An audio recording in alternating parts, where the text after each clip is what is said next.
In what ways have you grown closer to Jesus? I serve a righteous God. And that is why we say our prayers. Oh man, this one got people mad.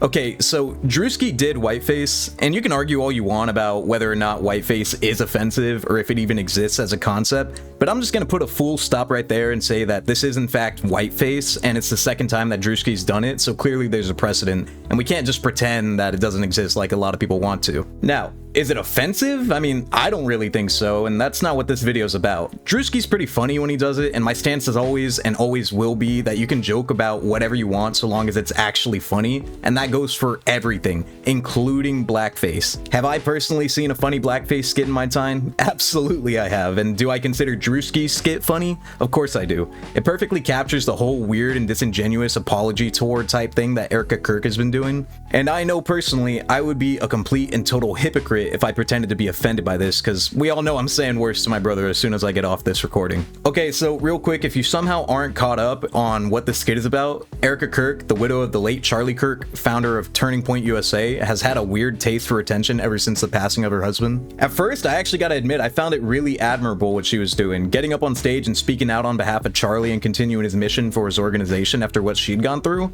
I saw her as a very strong and admirable woman at the time. But time has a habit of marching on, and she kept making these weird appearances, showing up with fireworks before getting on stage, running a Super Bowl halftime show with Kid Rock, and that weird demonic little lizard stare she does every now and then. I mean, talk about soulless. One thing I've seen a lot of people saying in response to this video is that it's completely inappropriate and tasteless, likening it to as if someone had dressed up as MLK Jr.'s wife after he was assassinated. And I might agree, but the only thing is this video had zero mention of Charlie Kirk or the fact that he had been killed.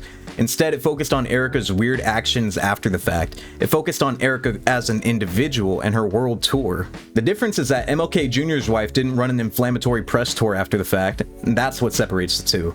Erica's loss was tragic, and nobody deserved what happened to Charlie, but that being said, she is not only defined by that one moment, she is still a public figure and she is still subject to criticism, mockery, and satire. That rings true for anyone who puts themselves in the public eye. You are always opening yourself up for criticism and mockery. No ifs, ands, or buts about it, and you have to accept that if you want to be in the online sphere in any way, shape, or form. It's simple.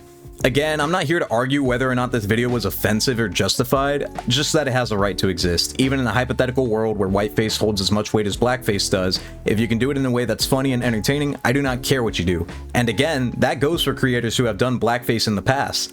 Difference is, their blackface skits aren't nearly as clever or entertaining as Druski's. I don't think it's an opinion a majority of people would share. I'm sure a lot of people can't see any time where blackface is appropriate, for lack of a better word, or even funny. And to those people, I say you're a major hypocrite. And it's fine if you want to believe that, but you have to acknowledge your double standard.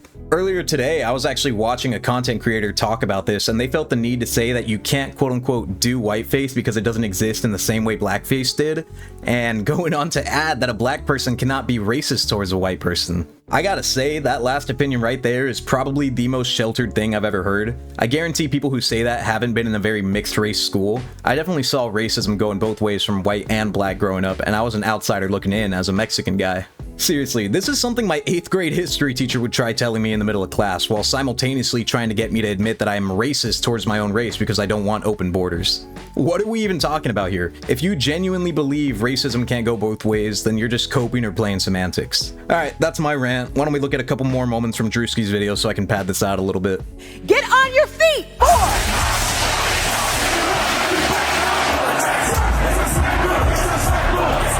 This seems absurd, but if you haven't seen Erica's appearances, then you wouldn't know that this is 100% accurate. I mean, let's look at how she walked out on stage during her husband's funeral. Keep in mind, he was assassinated on camera, and this was her entrance.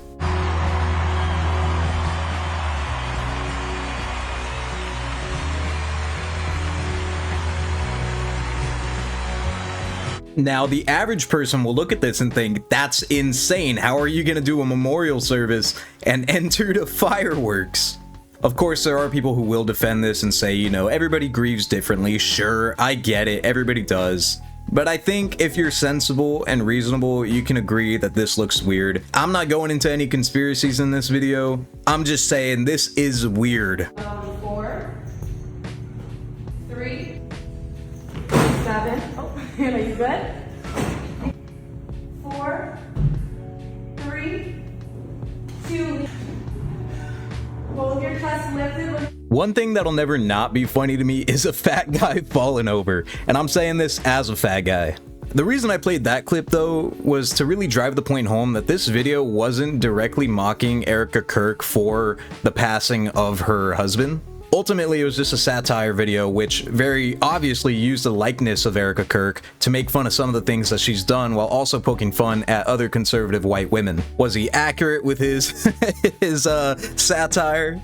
I would say a little bit.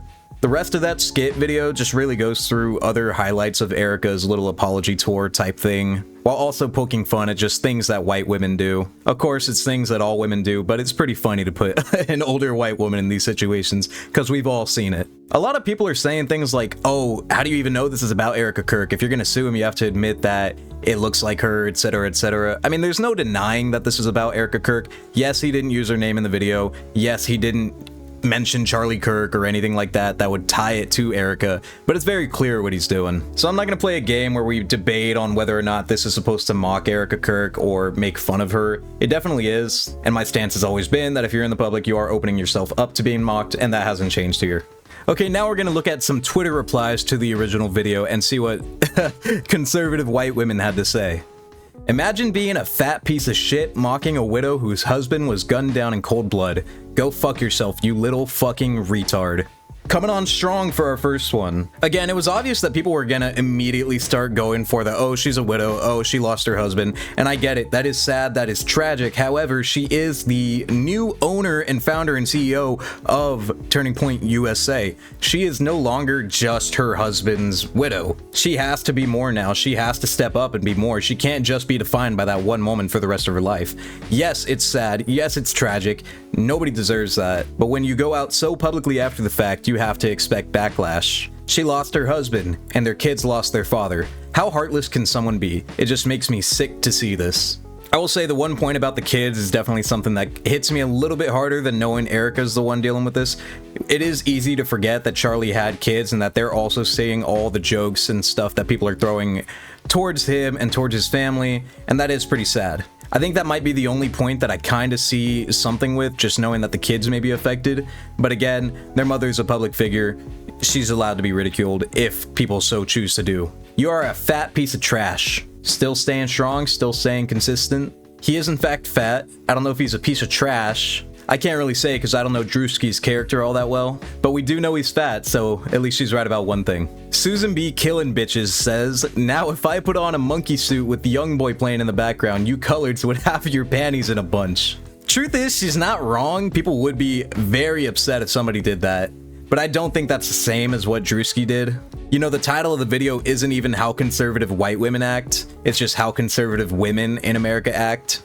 I know people are mad about the whiteface because if somebody did do blackface, they would get a lot more backlash. But this video isn't even that racist. I don't find it racist to, you know, have good makeup on. But again, I apply that to blackface as well. Of course, you can use both of these things to be racist, but I don't think they're inherently racist. But again, if you consider blackface inherently racist, then you also should consider whiteface inherently racist in order to stay consistent. If you don't, you're a hypocrite, and I have no interest in engaging with you. That's really about all I got for you guys today. It was pretty funny to look at this and just give my opinion on it. If you have anything you'd like to add or discuss, feel free to talk about it in the comment sections. I'll be replying to most. Be sure to like the video if you liked it, dislike it if you didn't, subscribe if you want to see more from me, and I'll catch you guys in the next one. See ya.